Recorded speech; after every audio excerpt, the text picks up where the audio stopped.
We are foaming at the mouth, presented by Cheapo Air, about Tony Romo, whose playing career appears over, and he'll be heading into the broadcast booth as the new lead NFL analyst for CBS. Boy, nice to see all that hard work and paying his dues in broadcasting has paid off for a guy like Romo. And I mean, John, we see this all the time, right? The superstar athlete, he decides he doesn't want to play anymore, and a door opens up for him nice and cushy in the broadcasting world, our business, if you will, and then he makes this seamless transition right in. Who knows if he's going to be any good at it? I'm a little surprised that they elevated him right away to the #1 role. I mean, how about some love for our guy Phil Simms, for crying out loud? But Romo's going to have an opportunity now, and look, we're not him, we're not his family, but I got to tell you, for a guy who's in his late 30s, who's taken a beating in the NFL, made a lot of money, to have to only call one game a week and to not have to suffer any injury or worry about that while earning a nice paycheck, I really can't fault him. Yeah, let's not blame Tony Romo for taking advantage of a huge opportunity. Now, this story just unfolded out of nowhere, at least to me. I thought he was going to Houston or maybe Denver, but I certainly didn't think his playing days were done. All last season, what did we hear?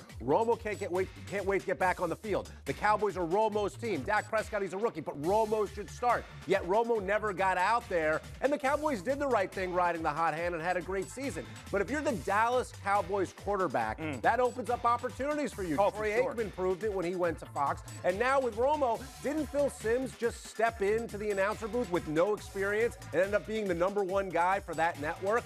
I feel for Phil Simms here. I don't know the ins and outs, obviously, but it seems like this came out of left field. And I know a lot of people complain about Simms and his ability, but all the analysts get picked on in this business. You know that. But Phil Simms, all of a sudden, Tony Romo, he's not going to be on the field. He's going to be in your chair. Yeah. And you have to be wondering what's going to happen with Phil Simms. But I'm not sold that Tony Romo has a permanent seat on the CBS team, even with that CBS jacket that he showed. We've seen a lot of other guys, go into broadcasting and you think, oh, they're going to be the next big thing, and then they bomb and then they're out of the business before you know it. But look, you know and I know, John, if Tony Romo for his career was the quarterback of the Jacksonville Jaguars or the Tennessee Titans, all right, he's not getting the #1 lead spot on the CBS team. It's not happening. There's this aura, there's this mystique about America's team still, the Dallas Cowboys. And unlike somebody like Romo, let's be honest, he didn't win a championship. Okay, Aikman's got 3 rings. Tony Romo didn't win anything. So this tends to go to another conversation about his legacy. I mean, when you think of Tony Romo,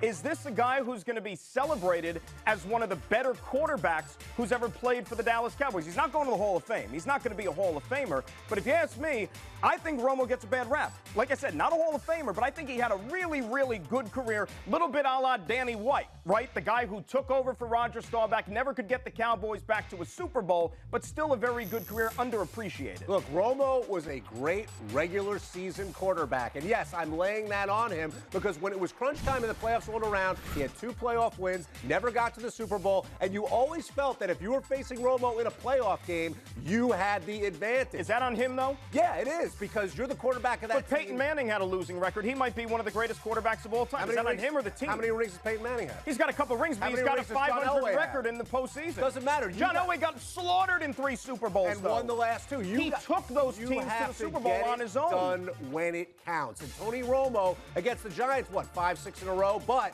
in the playoffs, he couldn't get it done. And again, great story, undrafted, takes over for the Cowboys, Parcells fine, I get all that. And look, in terms of his broadcast ability, I'm sure I think he'll be pretty good in the chair, but let's not pretend that this was an all-time great quarterback. I know he's like 3rd in completion percentage and all that. I don't care. It comes down to wins and losses in big games. And Tony Romo didn't do that for the Cowboys when they had good teams. When they had bad teams, I excuse it. But let's not pretend he's a Hall of Famer. He's close, but he's not there. I don't even think he's close as a Hall of Famer.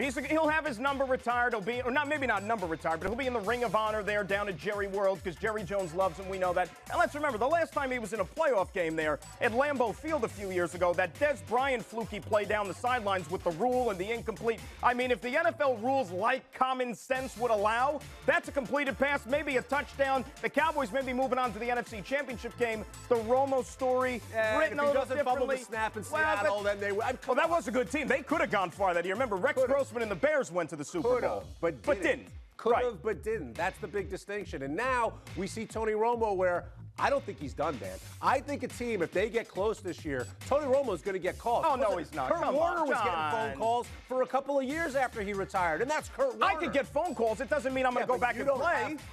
You don't have Pro Bowl stats like Tony Romo. I made one Pro Bowl. And at the end of the season, it was what, a kicker? At the end of the season, Tony Romo was ready to go. I mean, Dak Prescott ended up getting the job. I think if the right opportunity came along for Tony Romo, and I really did think Houston might be that opportunity, so maybe I'm wrong, but let's say it doesn't work out in the broadcast booth. Let's say he feels like he's got to come back. If it's there, I could see him hanging up that jacket for a year, taking it, and trying to get that ring so jerks like me don't say that he wasn't a success. There's no way he comes back. Remember, this is a guy when he was in football shape, and he put in the training and the time and everything. He was still getting hurt, right? You'd sneeze on Tony Romo, he'd be out for 6 to 8 weeks. And always coming back. Always. Well, coming back, but he didn't come back last year because he tried, but he didn't get his job. Now he's going to go into the broadcast booth. He's going to be eating the buffet, getting fat, eating Dunkin' Donuts before and after all the games. And then some team like Houston's going to call him up in Week 7 saying, hey, Tone, it's Bill O'Brien. Tom Savage stinks. Why don't you come over and throw some out routes for us? It's not happening. Well, let's say Aaron Rodgers goes down, Matt Ryan goes down, someone like that. Where then their season's over regardless. No, but if he could step into that type of environment where all he has to do is, play quarterback well, I think as long as the opportunity's out there, it's going to be tough for him to resist. There's a little bit of Favre in Romo. It ain't happening. All right. Don't worry.